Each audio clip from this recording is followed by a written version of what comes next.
మోసం చేశారు. నీళ్ల కోసం మీరు చూశారు. కాళేశ్వరం నీళ్లు ఫుల్గా వరంగల్ జిల్లాకు వచ్చేది. దేవాదుల ఎంబడిదమ్మడి రివ్యూ చేసి మోటార్ లాంచ్ చేసి రిజర్వాయర్ నింపేది. రాజయ్య గారు మేము అందరం రివ్యూ చేసేది.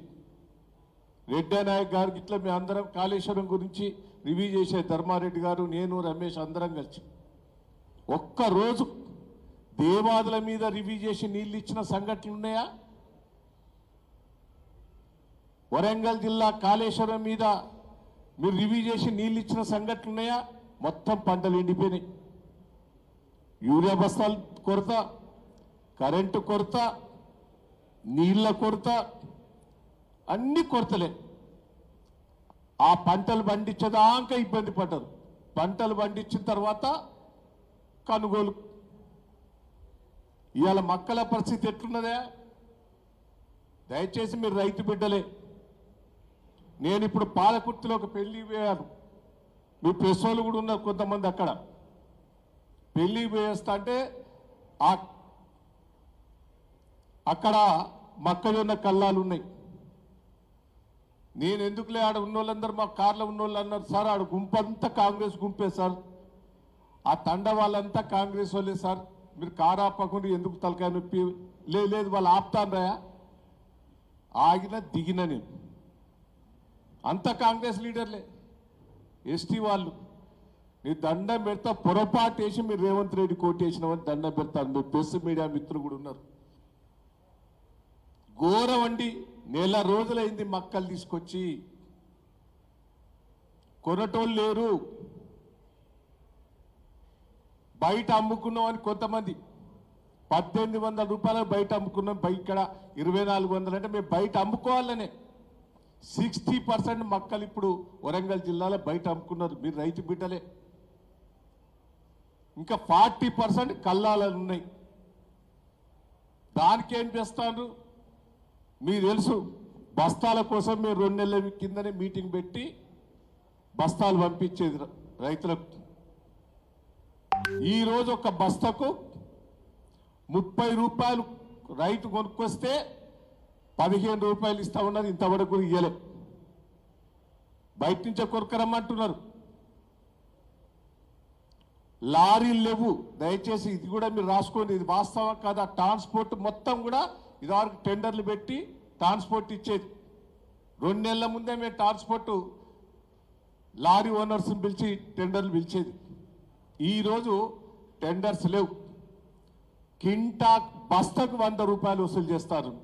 ఇదే పాలకుర్తిలో రైతులు చెప్పిన కాంగ్రెస్ పార్టీ కార్యకర్త బస్తాకు 100 రూపాయలు, లారీ ట్రాన్స్పోర్ట్ కట. ఎంత ఘోరం ఒక్కసారి ఆలోచించండి. జిల్లాల మక్క రైతులు ఘోరమైన పరిస్థితి ఉన్నది. కొంటలేరు, కొంటే ఈ రూపంగా కొంటారు. ఎక్కడ పెట్టాలి అనేది మక్కలు తెలియదు. లారీ బంద్ అయిన తర్వాత ఫోన్లో మాట్లాడుతుంటే అప్పుడు అక్కడ తీసుకుపోయి పెట్టాలంటే ఎక్కడ అనేది కూడా ఇంకా గోదాములు కూడా ఫిక్స్ చేసుకోలేదు. అంటే ఇలా మక్కలు కొనొద్దు, ఒడ్లు కొనొద్దు, రైతుల ఇబ్బంది పెట్టి బయటనే అమ్ముకోవాలనేది ప్రభుత్వ ఆలోచన. ఆల్రెడీ 50-60% మక్కలు ఒడ్లు బయటనే అమ్ముకుంటారు. ఒడ్లు కొంటే 100 రూపాయలు బోనస్ వేయాలి సన్నోట్లకు. మక్కలు కొంటే ఈ తలకాయ నొప్పి ఎందుకు? గోదాములన్నీ ఖాళీ లేవు, అన్ని గోదాములు బుక్ చేయలే, ట్రాన్స్పోర్ట్ బుక్ చేయలే. ఎంత తలకాయ నొప్పి ఎందుకని రైతులను ఇబ్బంది పెట్టే పరిస్థితి ఉన్నాయి. ఇంత ఘోరమైన ప్రభుత్వం ఎక్కడ కూడా దూరలే. నేను ఒకటే మిమ్మల్ని అందరినీ రిక్వెస్ట్ చేస్తున్నా, ఎమ్మెల్యేలు ఇంతకుముందు శ్రీనివాసరెడ్డి గారు, మసూంచార్ గారు చెప్పారు. ఒక్క రివ్యూ చేశారా అండి? ఒక్క మార్కెట్ యార్డ్కో, ఒక్క మక్కల సెంటర్కో, ఒడ్ల సెంటర్కో ఈ జిల్లాల ఎమ్మెల్యేలు కానీ మంత్రులు గారు పోయారా? గతంలో మీ ఇక్కడ ఉన్న వాళ్ళందరూ ఎమ్మెల్యేలు ఉన్నాం, ఎమ్మెల్సీలు ఉన్నారు, చైర్మన్లు ఉన్నారు. ప్రతి కళ్ళం దగ్గర పోయేది, ప్రతి కళ్ళం దగ్గర పోయేది, ప్రతి ఒక్కరూ రివ్యూ చేసేది. మీకేం అవస్థ ఉన్నది, ఏమి ఇబ్బంది ఉన్నదని అక్కడనే మాట్లాడి అధికారులతో కూర్చొని సెటిల్ చేసేది. 2.5 సంవత్సరాల నుంచి ఎవరైనా ఏ కళ్ళం దగ్గర పోయారా, ఏ మార్కెట్ దగ్గర పోయారా? నేను ఛాలెంజ్ చేస్తున్నా. ఉరికిచ్చి కొడతారు మిమ్మల్ని. కాంగ్రెస్ పార్టీ ఎమ్మెల్యేలను కానీ మంత్రులను కానీ మీరు కల్లాల దగ్గరికి పోతే రైతులు ఉరికిచ్చి కొడతారనే భయంతో మీరు పోతలేరు. దమ్ముంటే పోండి.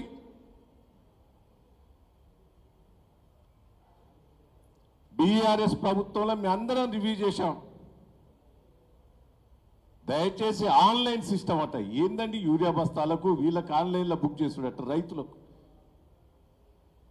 అంటే ఇది కావాలని రైతులను ఇబ్బంది పెట్టే పరిస్థితి చేస్తున్నారు. దీని మీదనే రాహుల్ గాంధీ గారు బోకస్ మాటలు మాట్లాడి రైతులను మోసం చేసి ఓట్లు వేయించుకున్నారు. కాబట్టే రేపు కేటీఆర్ గారితో రైతు సదస్సు ఏర్పాటు చేయబోతున్నాం. ఇప్పుడే వినయ్ భాస్కర్ శ్రీనివాసరెడ్డి గారి స్థలం సేకరణ కోసం తిరిగారు. మేమందరం కూర్చొని మాట్లాడుకొని సెటిల్ చేస్తాం. పెద్ద ఎత్తున 10,000 మంది రైతుల బాధలున్న రైతులే వస్తారు, ఇబ్బందులున్న రైతులే వస్తారు, కార్యకర్తలు కాదు. రైతు సదస్సు 6వ తారీఖు నాడు ఇప్పటి వరకు మా ఎక్స్ఎమ్మెల్యేలు కానీ ఎమ్మెల్యేలు కానీ ఎమ్మెల్సీ కానీ మా టీఆర్ఎస్ బీఆర్ఎస్ లీడర్లందరూ కూడా నేను రిక్వెస్ట్ చేస్తున్నా, 6వ తారీఖు లోపల వీళ్ళందరూ కూడా వాళ్ళ నియోజకవర్గంలో ప్రతి మార్కెట్ యార్డు కల్లాల దగ్గర పోయి కూర్చొని కూడా రైతుల బాధలు ఏంటని కూడా ఈని రైతులకు మద్దతుగా తెలిపి 6వ తారీఖు నాడు ఈ కార్యక్రమంలో హాజరు కావాల్సిందిగా నేను విజ్ఞప్తి చేస్తున్నా. Thank you.